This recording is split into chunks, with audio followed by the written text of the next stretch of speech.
talking about the Wright brothers is because I want to talk about two people who literally did the unimaginable at the time. It was unimaginable. We see planes all the time. We go on planes, people travel all the time. It's now the norm, right? But at a point in time, it was literally impossible for people to think about it. They couldn't imagine it. One of my favorite lines that I saw in the article was the way that it starts from the beginning. It says, the Wright brothers, Orville and Wilbur Wright, are credited with building and flying the first heavier than air airplane. That's the first So I'm gonna write that down because that was a sentence that I just loved. Heavier than air.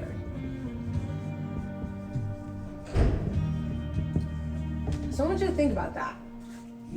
Let's just put ourselves back at that point in time in life. Is it easy to imagine something that's heavier than air?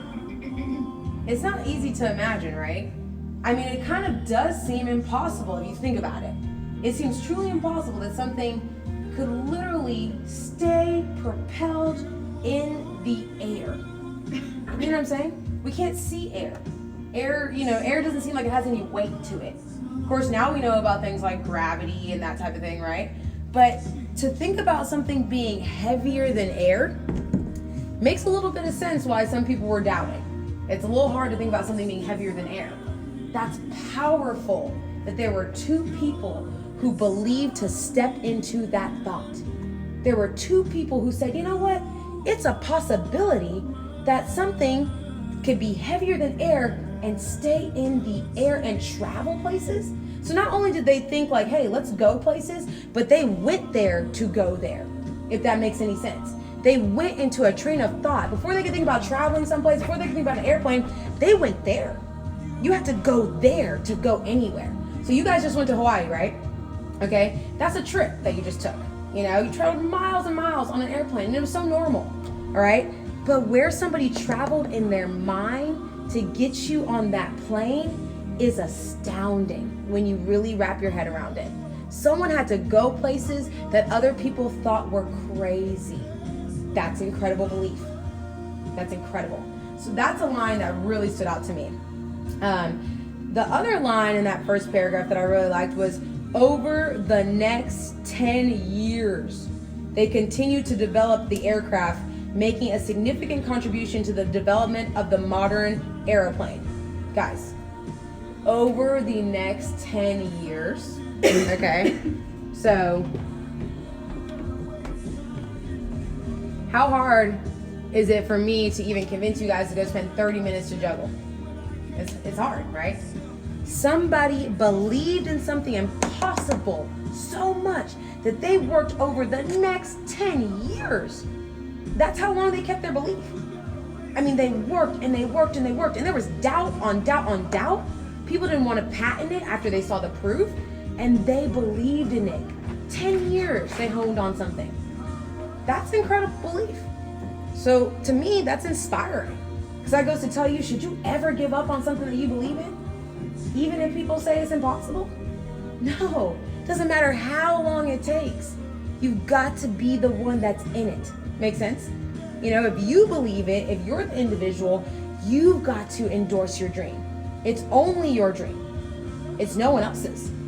I thought that was incredible. Another thing that I thought was incredible too is this basic principle that they came up with, it is still used today. So that goes back to what we talked about yesterday. It's true that we all have an individual gift, don't we? Something that we can all contribute to society. Something that's special to only us. Because as you can see, that basic principle is still used today. That's really incredible. That means that they had a gift that they contributed and we are still gaining from their gift. So that means when you leave this earth, whatever you give to it, guess what it's gonna keep doing? It's gonna keep giving it back. That sense, I got chills all over my body thinking about that. You never go away. Because when you get in touch with your individualism, when you get in touch with your gift, what's it gonna keep on doing to the world? It's gonna keep on giving. It's gonna keep on filling. It's gonna keep on filling. I promise it will. For instance, when I am dead and gone, I have no doubt that me getting in touch with my gift is gonna keep giving through some of you guys. I have no doubt. I have no doubt that you guys will continue to be soccer players. I have no doubt that you guys will be coaches. I have no doubt. You guys might coach your own youth soccer thing one day. You might coach high school. You might coach ASO. All right? You're gonna do something though that's gonna make sure that my gift keeps on giving. I have no doubt. The same thing with these Wright brothers. To this day. And what's the date on here? I mean, that's a date that I don't even know those numbers. All right, look how far back that was. And today, you guys just got on a plane. And the people who decided to dance with this thought, the people who decided to do it for this amount of time before people believed in, without that, you wouldn't have even been able to have that little trip. You know, that's something really incredible to think about. We wouldn't even be able to provide help to people. Because what do airplanes help us do? Travel. Yeah, travel, right? And not just for pleasure, but they help us do, why do we travel sometimes? Not just for pleasure, why do we need to travel sometimes? For work. For work, exactly. All right, maybe to even sometimes protect our country. See family. Yes, all right, absolutely see family. Like help people from around the world. Absolutely. So if there was not a plane, I want you to think about this. Okay, if there was not a plane, where would we really be today? In terms of the world, yes, ma'am. My friend had to travel almost across the world. One because his father is in the army. Two because he had to see his family because somebody was sick. Yeah. So okay, that's perfect. All right, that's a perfect example because. Yes, the fact that, again, you just used the army, the fact that, again, you talked about somebody being sick, that's a personal thing. And would you want to be there for that person? Absolutely. And it's the same way that the world feels, too. There are people in other countries that have way less than what we have. Even right now, us sitting in this room, we are privileged, we are blessed. We have a roof over our head. We can easily go and grab some water to fulfill that thirst. We can go grab snacks to get hungry, because we're hungry, But there are people who don't have that pleasure, because they just don't have that type of environment to do those things, or maybe they don't have the resources to do those things. So it's amazing that we have people who dance with this level of thought that helps people now have things that they would have never had. Medicine, food, family, like she just said. That's incredible, all right? How do you guys feel sometimes when you're sick? Horrible, right? It's like just not a fun feeling. Yeah, it's just not a fun feeling. Can you imagine being sick and thinking there was no hope? All right, because when you're sick, who do you know is going to take care of you? Your parents. Yeah. Your guardian. Yes, and then exactly. And who do you know is going to get you medicine? Your guardian. Okay, and then also a doctor maybe, right, helps out with that. Okay, maybe you even saw a nurse or receptionist. There's a bunch of things out there that help you get better. But what if those things were so far away that the only way for you to get them was to travel by air?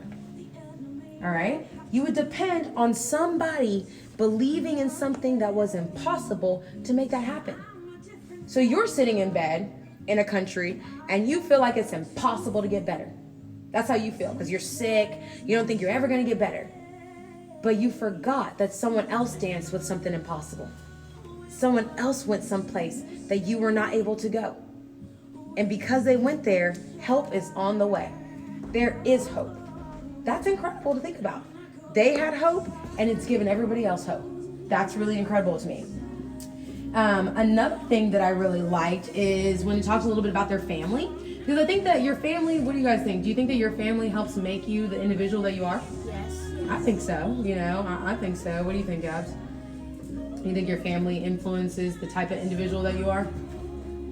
Yeah, I mean, I think that they set, a standard and expectation, and it influences, just who you are in a sense. And so what I liked is that it said that their father encouraged his children to read widely and discuss issues. I like that. The climate of intellectual creativity and stimulus encouraged the Wright brothers to pursue a range of interests and studies. Did you? Yeah, I like that. Yeah, I really, really like that.